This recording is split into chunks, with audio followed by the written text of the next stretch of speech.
So on November 21st, each year, we celebrate the Feast of the Presentation of the Virgin Mary.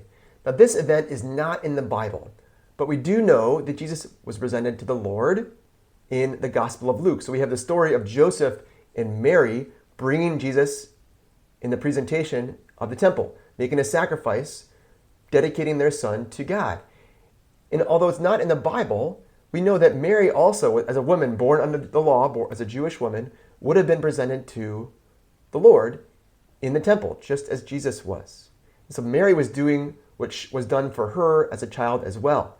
And so we have, by tradition, the story of Anne and Joachim in a book called the Protoevangelium of James. It's an apocryphal text telling the story of Joachim and Anne bringing their daughter Mary to the temple and dedicating her to the Lord, making a sacrifice to the Lord.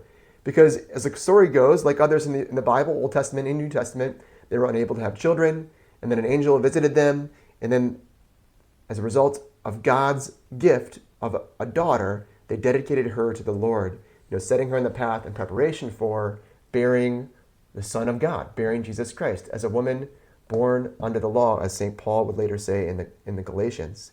So we remember this event because we remember the key events in the birth and early life of Jesus. We do the same for the Virgin Mary. We remember her Immaculate Conception. We remember her nativity. We remember her name. We remember the presentation of the Virgin Mary, just as we remember the presentation of the Lord that we find in the Gospel of Luke.